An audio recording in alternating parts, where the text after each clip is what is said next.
গেছে।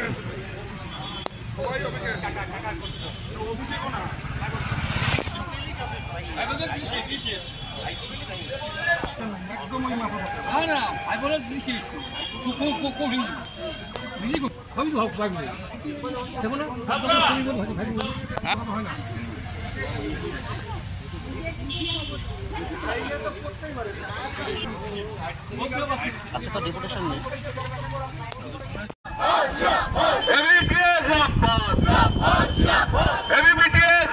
মুখ্যমন্ত্রী ও শিক্ষামন্ত্রীর পদত্যাগ চাই।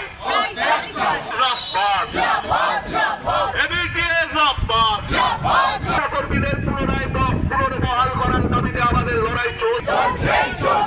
কোনোভাবে এই যোগ্য শিক্ষাকে হারাতে দিচ্ছি না, দেব না।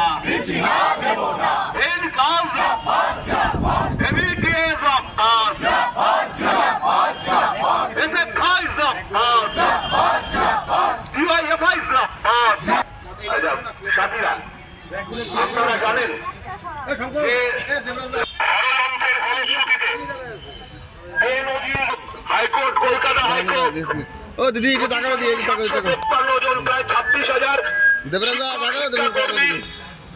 প্যানেল, সেই প্যানেলটাকে বাতিল ঘোষণা করেছে। আমরা বলছি যে এর মধ্যে বহু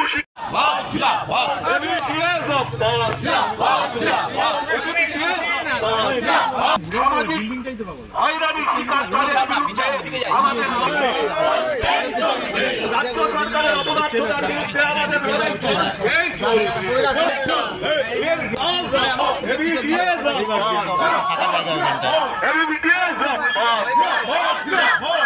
ছাত্র শিক্ষক,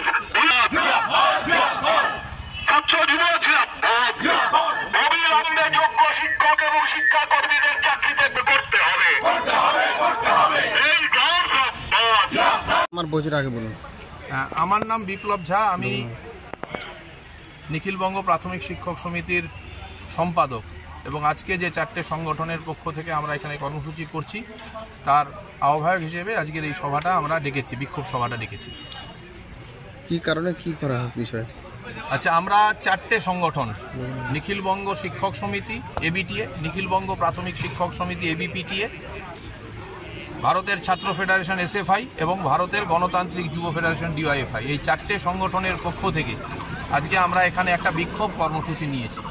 গতকাল মহামান্য আদালত একটা রায় দিয়েছেন, ঐতিহাসিক রায়, যে রায়ের ফলে আমাদের রাজ্যের মাধ্যমিক স্তরের ক্লাস 9, 10, 11, 12 সহ গ্রুপ সি, গ্রুপ ডির প্রায় 25,753 জন মনের মতন শিক্ষক এবং শিক্ষাকর্মী যাদের চাকরি থেকে যাদের হচ্ছে গোটা প্যানেলটাই বাতিল করে দেওয়া হয়েছে। আমরা যে দাবিগুলো নিয়ে এখানে এসেছি, আমাদের নির্দিষ্টভাবে 4-5টে দাবি আছে।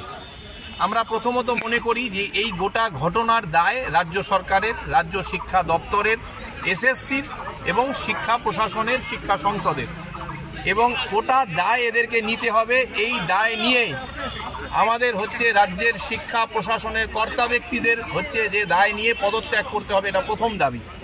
এবং যেভাবে অন্যায়ভাবে এক্সট্রা পোস্ট তৈরি করে কিছু পরীক্ষার্থীকে বাড়তি সুবিধা পাইয়ে দেবার জন্য কিছু লোকজনকে নিয়োগ করা হয়েছিল এবং যেটা হাইকোর্ট পরিষ্কারভাবে বলেছে অন্যায়, এবং আমরাও এই দাবি ইতিপূর্বে অনেকবার রেখেছিলাম যে অন্যায় ঘটনার কথা, এবং তাদের বিরুদ্ধেও রায় দিয়েছেন। এই পোস্ট আমাদের রাজ্যের যে ক্যাবিনেট, যে সরকারের যে ক্যাবিনেট, সেই ক্যাবিনেটে সিদ্ধান্ত হয়েছিল যে এই পোস্টগুলো তৈরি করার জন্য। এই ক্যাবিনেটের মাথা হচ্ছেন মুখ্যমন্ত্রী, তার শিক্ষামন্ত্রী, তার ক্যাবিনেটের মন্ত্রীরা। তাহলে দায় একার কারণ না, মুখ্যমন্ত্রী সহ সবার।